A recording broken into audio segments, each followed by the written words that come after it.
What's up, everybody? It's Friday, January 27th. We got the Fresh Prince in the house, Teddy Bailey, joining me on AM Sports Talk with ZP. Thanks for tuning back in. Episode 2, Teddy Bailey's here. Teddy, welcome to the show. Thanks for having me, Zain. It's good to be here. After the first episode with Eddie, I just couldn't resist and try to get an invite here. So here we are. Yeah, it was really hard to get on the show. I know we're packed. We're booked for the next 3 months. It's really tough. I mean, I think you're going to No, I really am. It's kind of crazy. After one show, it's really blown up. No, just kidding. Still in the works on this. You know what's funny? Teddy's here, and his real name's Edward. And last show I had Eddie Cotton on the show, whose real name is Edward as well. So back to back Edwards, and they don't even go by Edward. Yeah, that's funny. Back to back.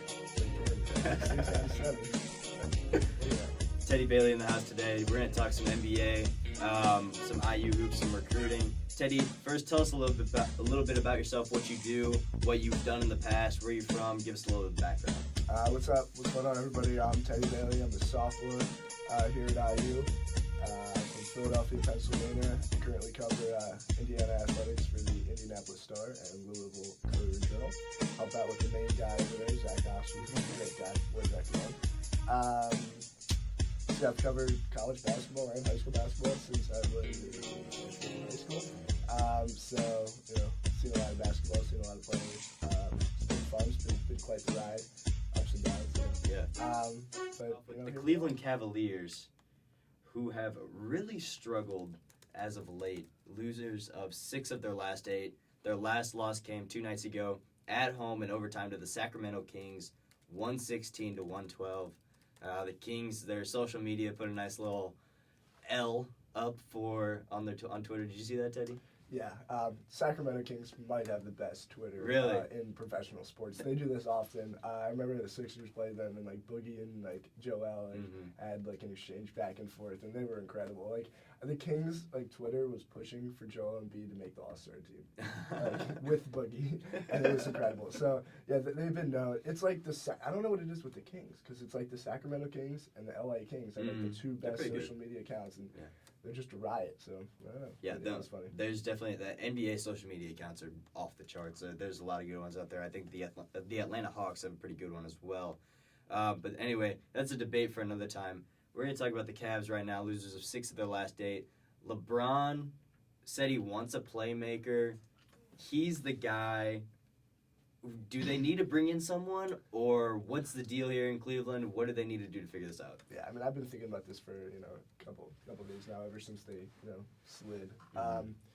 First off, I want to point out that they're not losing any ground in the Eastern Conference. That's exactly. Yeah. Toronto's lost last year.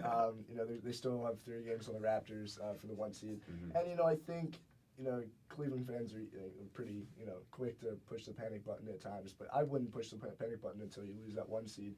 Right now, let's relax, everybody. Yeah. I think the addition of Kyle Korver kind of threw things off. I think it took him a little while. Sure. I think, the Cavs kind of had to figure out the rotation again. But it's interesting. Do I think they need to add a playmaker? No, I would hope not, with LeBron, Kyrie, Kevin Love, and some pretty good vets. But they're thin right now. I think LeBron thinks they're thin.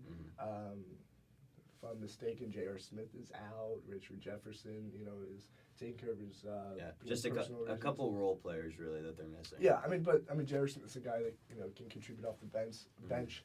I think the divide with the Cavs right now is LeBron thinks they're thin. He wants another playmaker, even though I don't know if he wants to share the ball.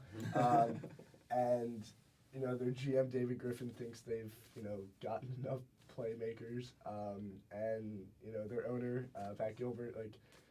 The problem is LeBron, when he signed in Cleveland, he went up to their front office and was like, hey, you're gonna have to spend as much money as I want you to, and I don't care about the luxury tax. And they were like, yeah, we're gonna do that, and they've done that. They pay historic numbers in luxury tax every year because they're over the salary cap. So all of them have a point. I don't think LeBron's point is as valid. You can't expect your owner to add to a team that has 3 of the best players in the league already at their position. Yeah, the way I see it, LeBron is the GM of the Cleveland Cavaliers. He's a player, coach. He's a player. He's everything. He didn't get along with David Blatt last year. What happens? He got him out. Tyronn losing, they win a championship. Yeah, Tyronn Lue's the reason why they won the championship, right? That was ridiculous. But, like that's an underrated, ridiculous sports story. Yeah, like, people honestly. forget about that. But the problem I see with this, okay, yeah, they've lost 6 of their last 8, but does it even matter? They're gonna be in the playoffs regardless. Like you said, they're still 3 games up on the Raptors for the 1 seed in the East. What the Cavaliers need to do, LeBron does not need to go out to the media and talk, I need a playmaker, I need someone else on my team. They need to take this is the group that they're going to have for the rest of the year. This is the same group that they won the same group they won a championship with a season ago, with a few new pieces, which they can make work. They need to use this as a stepping stone, find themselves, okay, yeah, we're in a midseason rut, we're losing 6 out of their last 8. Well, guess what? You're still going to make the playoffs. You're still the Cavaliers. You're still one of the favorites to win the NBA Finals. Use this as some sort of, okay, we're losing right now. What can we do to figure this out? And let's move forward from this. The Bulls are a game under 500, currently the 8th seed in the Eastern Conference. And after the last loss to the Hawks, a few choice comments by Jimmy Butler to the media, talking to them about how they need to come ready to play every game. It doesn't matter. They should be pissed off whenever they lose. Dwayne Wade posting tweets talking about just like with Michelle Obama's reaction, just her face, it's saying that that's his mood. And then you got Jerry and Grant, the rookie, coming off and tweeting like, tough loss, that hurt for sure, but I played hard to win every second I'm out there. Grind every day I have. My point is I work hard, I play hard, I win for our team. Pro is pro right now. Yeah. Coach is kid. But then the biggest issue I have out of this, so all that, it's whatever. I mean, the Chicago Bulls, they're kind of a mess right now, to say the least. Mm-hmm. But then Rajon Rondo comes out, posts a picture on Instagram of him, Kevin Garnett, and Paul Pierce as Boston Celtics, and puts this long Instagram post. If you want it, if you want to read the whole thing, just go to Rajon Rondo's Instagram.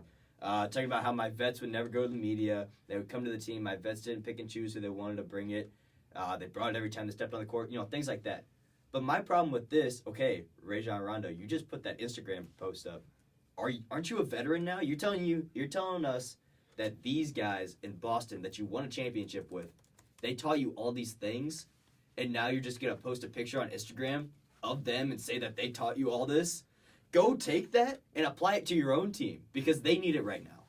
Yeah, I mean, he's the definition of a vet, right? I mean, it's his 3rd team in 3 years, right? 14 total. I mean, I think what's going on with Rondo is he's like, all right, look, like, I think he's realizing that, like, it's coming to an end for him. Mm-hmm.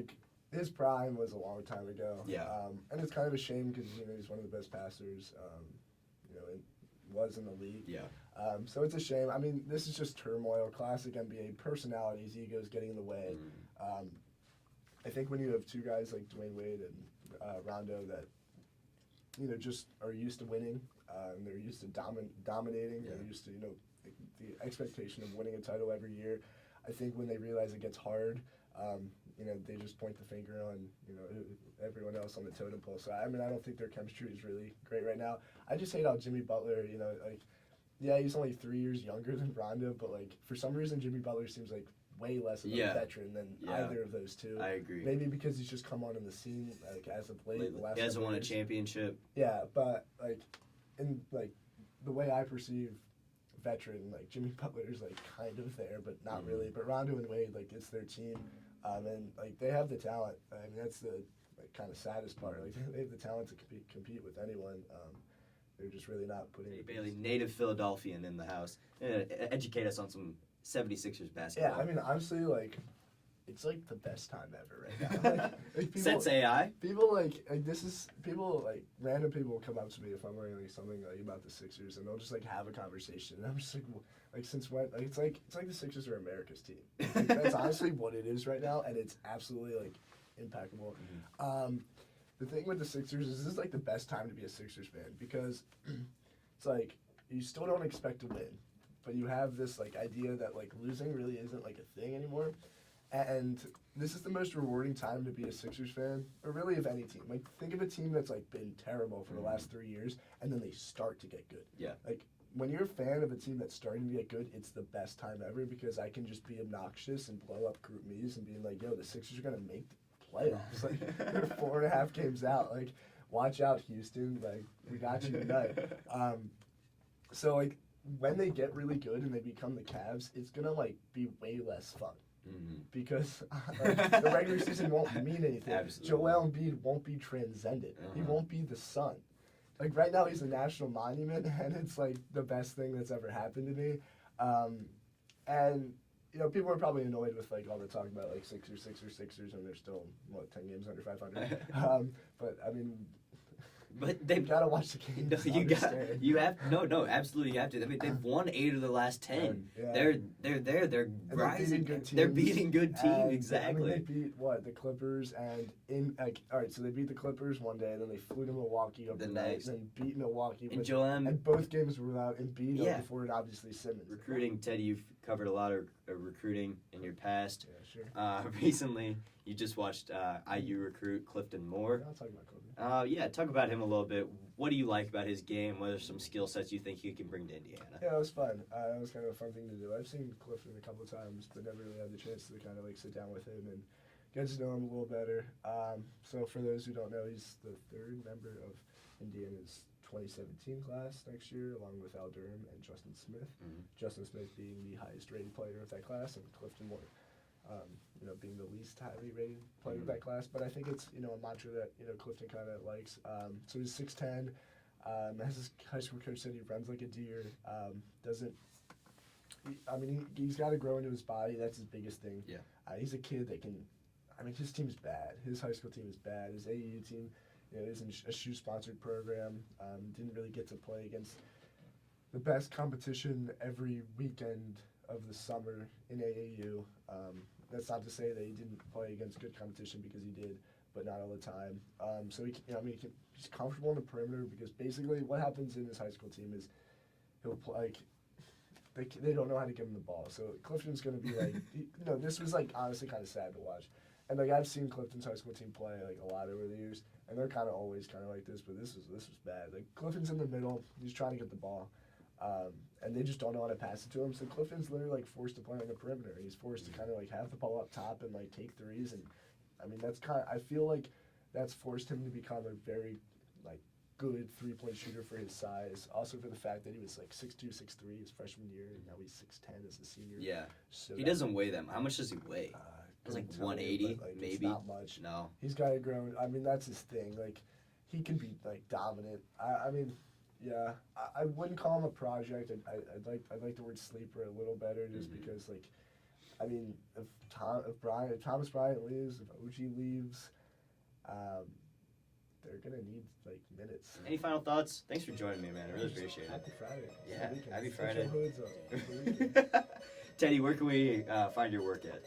You can follow me on Twitter at @TeddyBailey. I'm just gonna do a general shout out to Indy Star Sports Department. They do great work there. They do. All around good job. Teddy Bailey joining us. Thanks. Sixers talk, all about the NBA, IU recruiting. Trust the process. He believes in the process. Do you? I don't know.